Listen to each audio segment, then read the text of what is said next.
Anti-Islam sentiments continue to rise in the West. Racist, Islamophobic Pegida rallies are taking place in Germany. Mosques are coming under attack in France. Muslims are being held accountable to root out extremism that Western governments have supported in the past through their own foreign policies, and legislation continues to be introduced to curb the rights of Muslims in the West. These are but some examples of what is increasingly being viewed as a fresh wave of Islamophobia. In this edition of The Debate, we try and get to the bottom of this. Why is Islamophobia spreading, and who stands to benefit?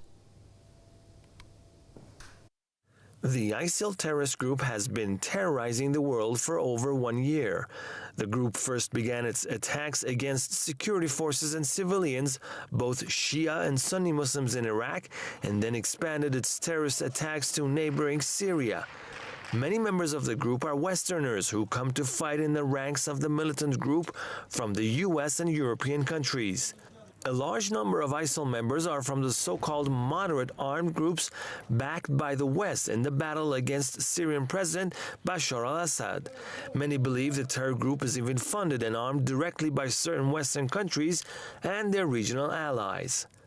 ISIL has recently threatened to take the battle to Western countries and pledged to carry out terrorist attacks in the US and Europe. Recent attacks in France were carried out by people linked to the Takfiri group. ISIL portrays itself as a Muslim group and claims it is at war with the enemies of Islam. But the group's actions, including beheadings, have drawn condemnation from Muslim religious leaders around the world. The atrocities committed by ISIL and people linked to it have been used in campaigns seeking to incite Islamophobia and hatred towards Muslims. On Wednesday, the leader of Iran's Islamic Revolution, Ayatollah Sayyid Ali Khamenei, issued a message on the issue to young people in the United States and Europe. Ayatollah Khamenei urged the young Westerners not to allow their governments and media to hypocritically introduce their own recruited terrorists as representatives of Islam. This message is really long overdue and extremely timely. And recognizes all the problems and anxieties and the difficulties that exist within the Western sort of structures of Islamophobia and institutionalization of Islamophobia.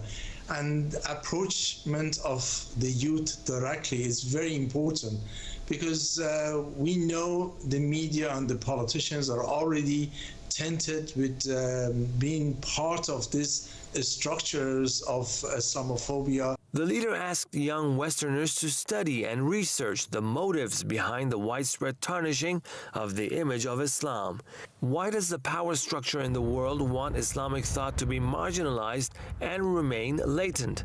The leader noted that Westerners should receive knowledge of Islam from its primary and original sources, namely the Quran and the life of Prophet Muhammad. He said the future of countries will be in the hands of the youth, and therefore it is important that they gain proper, correct, and unbiased understanding of Islam. Let me start off by introducing our guest. Joining us from here, studios in Tehran, is Professor Izadi. He's with the University of Tehran.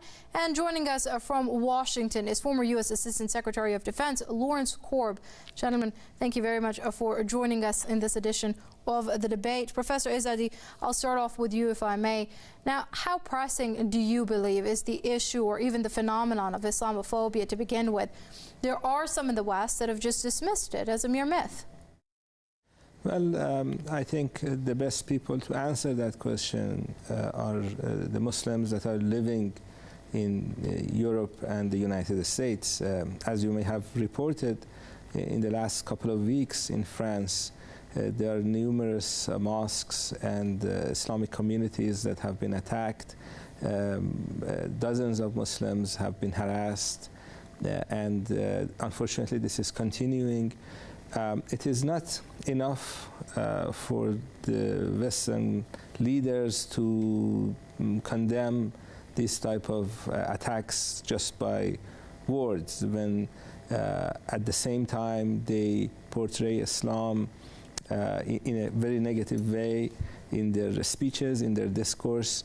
when the media in Western countries is full of Islamophobic themes, when the movie theaters in Hollywood and elsewhere portray Muslims as terrorists. The combination of government agency, the people who run the media, and the ordinary people who are affected by this propaganda is causing a lot of difficulty for Muslims in these countries, and it's also causing a lot of difficulties for Muslims elsewhere, because it's this Islamophobic mentality that is contributing to the immunity that some Western leaders feel when they want to attack a Muslim country. They demonize Muslims, and then by demonizing Muslims, they justify invading Iraq, invading Afghanistan, using drones to kill civilians.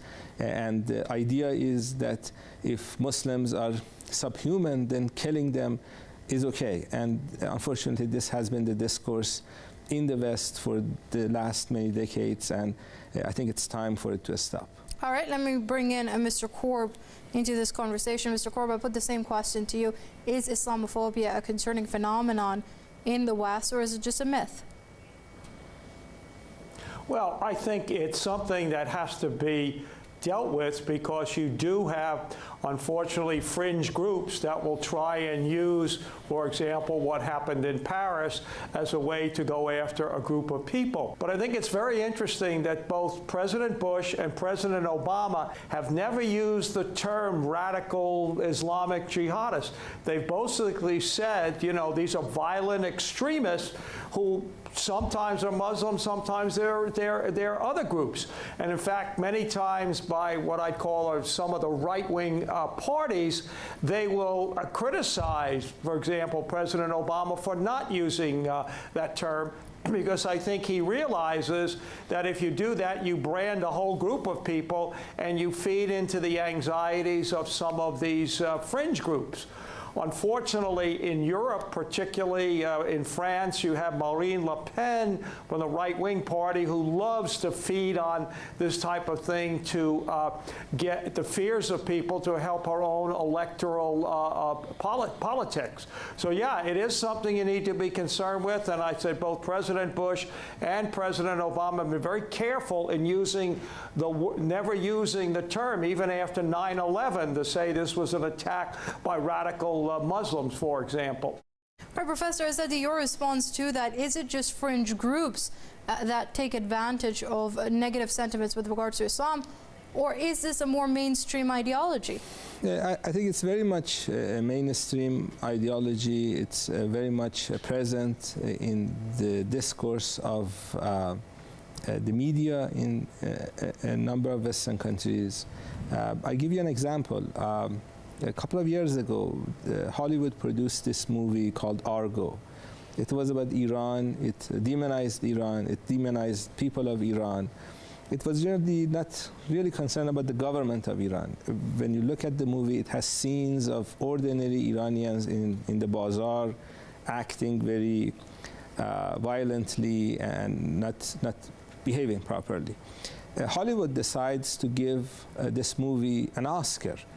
And who is announcing the Oscar for Argo?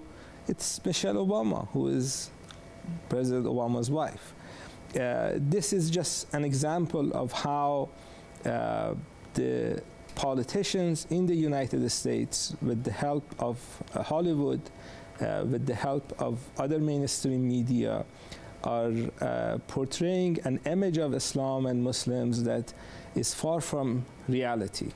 And they use examples of Muslim individuals that carry out terrorist activities. They use these examples to basically say this to their public, that generally Muslims act like this, and then they differentiate between good Muslims and bad Muslims in this manner, that good Muslims are Muslims that are in line with our policies, that support our foreign policy, and bad Muslims are everyone else. And so what they are trying to do, basically, is to create an Islam that is in line with their foreign policy objectives.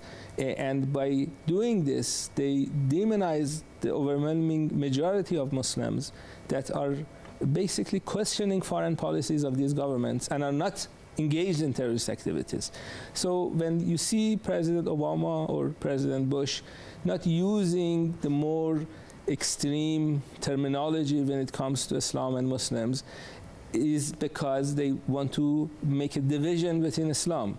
Have good Muslims that are in line with their policies, so they don't want to alienate those, and then label everyone else a terrorist organization or supporters of terrorism. And this by itself is an act that is, I think, well calculated, and thankfully it's not really working out.